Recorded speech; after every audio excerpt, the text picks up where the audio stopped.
3. Assalamualaikum warahmatullahi wabarakatuh. Halo semua, kembali lagi di channel Dara Salsabila.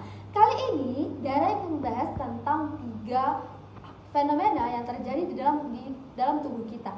Nah, apa saja? Yang pertama, Dara akan membahas tentang pembentukan kuku dari mulai kita kecil. Yang kedua, Dara akan membahas tentang pembentukan rambut dari kita dalam rahim. Yang ketiga, Dara akan membahas tentang pembentukan sidik jari di tangan kita dari kita sejak lahir. Simak video ini sampai selesai.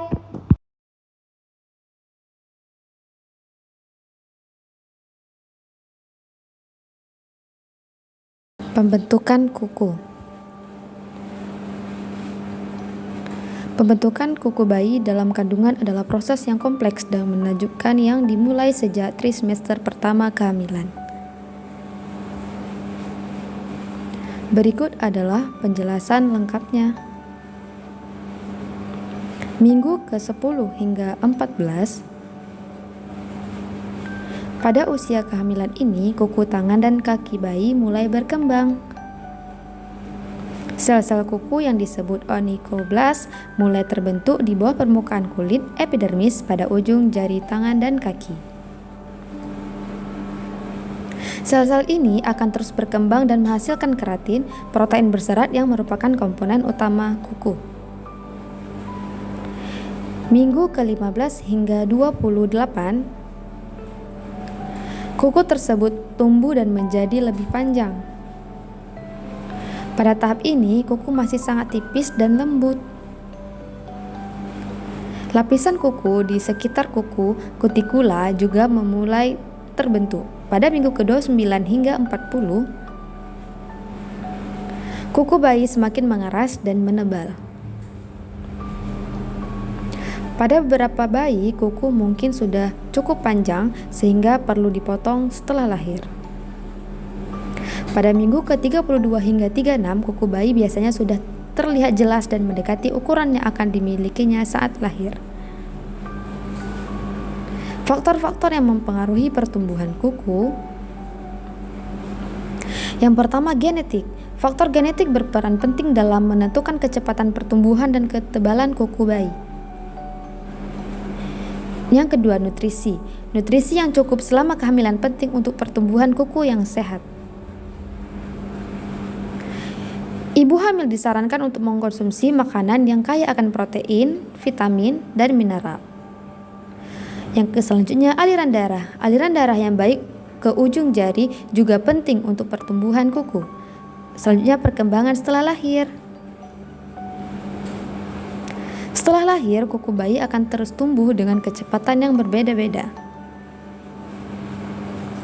Kuku bayi biasanya lebih tipis dan lembut daripada kuku orang dewasa. Seiring bertambahnya usia, kuku bayi akan menjadi lebih kuat dan tebal. Fakta menarik, kuku bayi tumbuh lebih cepat daripada kuku orang dewasa. Kuku bayi dapat menunjukkan kondisi kesehatan bayi. Misalnya, kuku yang pucat atau biru bisa menjadi tanda masalah pernapasan atau sirkulasi. Memotong kuku bayi untuk pertama kalinya bisa menjadi pengalaman yang menegangkan bagi orang tua. Namun, penting untuk menjaga kuku bayi tetap pendek dan bersih untuk mencegah goresan dan infeksi.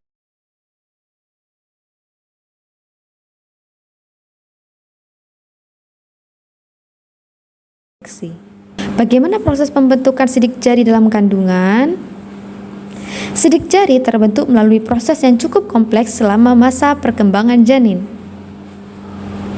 Pada dasarnya, ini adalah hasil dari interaksi antara faktor genetik dan lingkungan dalam rahim. Permulaan pembentukan pertama. Permulaan ini dimulai sekitar bulan ke-4 kehamilan. Pada tahap ini, bantalan-bantalan kecil mulai terbentuk di ujung jari dan telapak tangan janin. Pengaruh genetik. Struktur dasar dari sidik jari sangat dipengaruhi oleh gen yang kita warisi dari orang tua. Gen-gen ini menentukan pola dasar dari garis-garis yang akan terbentuk. Selanjutnya, faktor lingkungan. Selain genetik, faktor lingkungan dalam rahim juga berperan penting.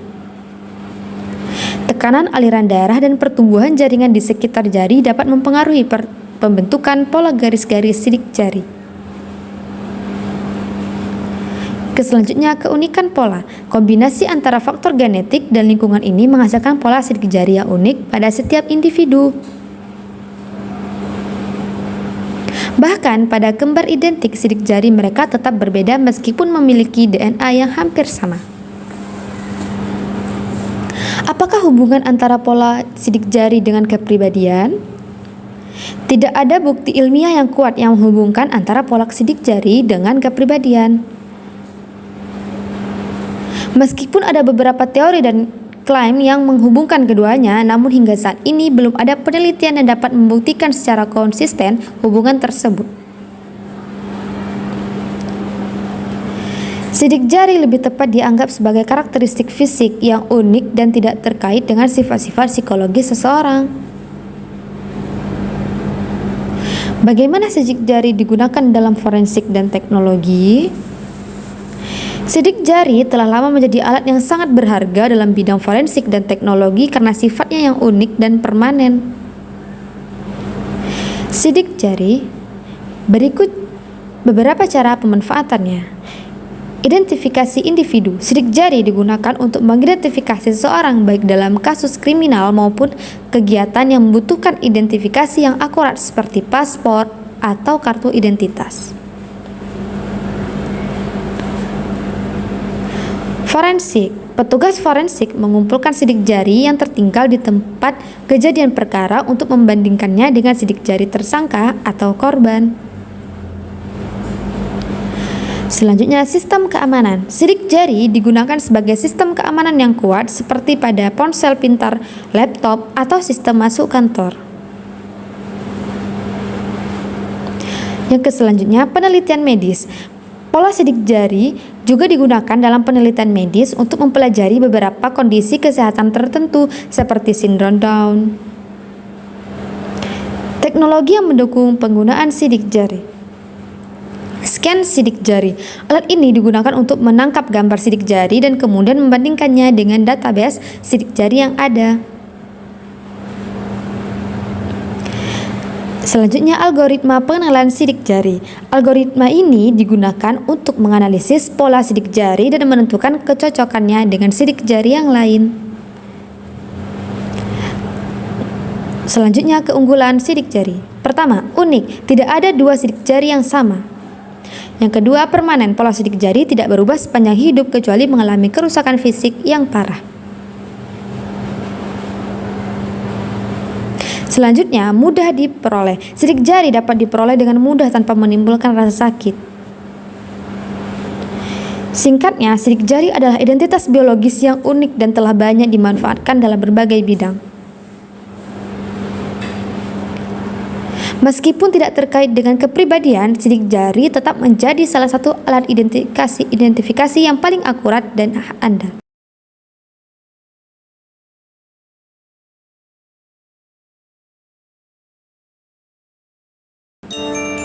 Selanjutnya, tentang pembentukan rambut.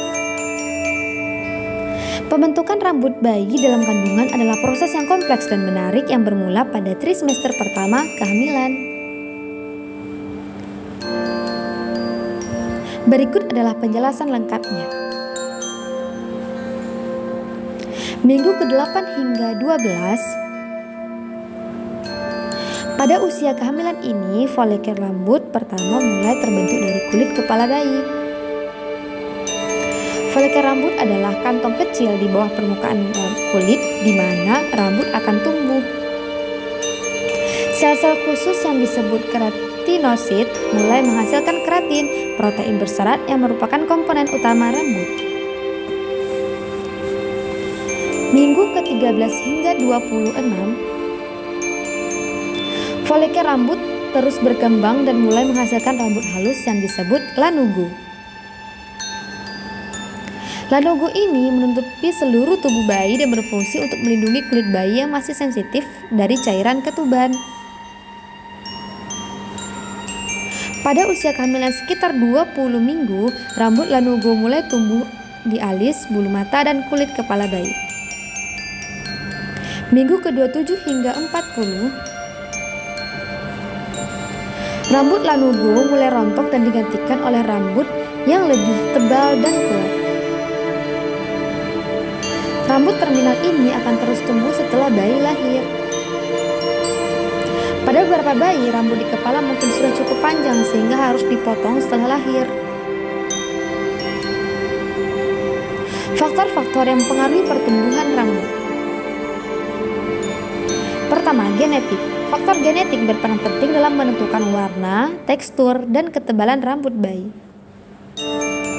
Yang kedua, nutrisi. Nutrisi yang cukup selama kehamilan penting untuk pertumbuhan rambut yang sehat. Ibu hamil disarankan untuk mengonsumsi makanan yang kaya akan protein, vitamin, dan mineral. Selanjutnya, hormon. Hormon-hormon kehamilan juga berperan dalam pertumbuhan rambut bayi. Perkembangan setelah lahir. Setelah lahir, rambut bayi akan terus tumbuh dengan kecepatan yang berbeda-beda. Rambut bayi biasanya lebih halus dan lembut daripada rambut orang dewasa. Beberapa bayi mungkin lahir dengan rambut yang tebal, sementara yang lain mungkin lahir dengan rambut yang tipis atau bahkan botak. Seiring bertambahnya usia, rambut bayi akan menjadi lebih kuat dan tebal. Fakta menariknya, rambut bayi tumbuh dalam siklus terdiri dari 3 fase. Fase pertumbuhan atau anagen, fase istirahat telogen, dan fase rontok katagen. Fase folikel rambut semua terbentuk pada saat bayi lahir. Jumlah folikel rambut tidak akan bertambah setelah lahir. Rambut bayi dapat berubah warna dan teksturnya seiring bertambahnya usia.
Oke teman-teman, terima kasih sudah menonton videonya.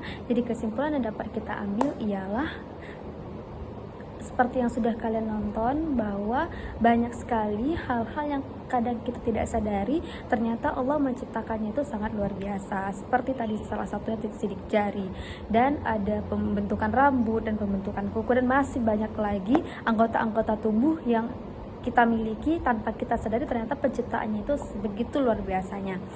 Terima kasih untuk semuanya. Semoga video ini bermanfaat buat kalian semua, dan jangan lupa untuk dukung channel aku terus, dan jangan lupa di subscribe, di like, komen, dan jangan lupa dihidupin notifikasinya. Semoga kita bisa bertemu di video-video selanjutnya. Bye bye. Nah, begitulah prosesnya teman-teman. Begitu menakjubkan bukan? Maha kuasa Allah di atas segalanya. Pokoknya jangan lupa di subscribe, like, komen, dan di share. Bye bye. Sampai ketemu di video selanjutnya.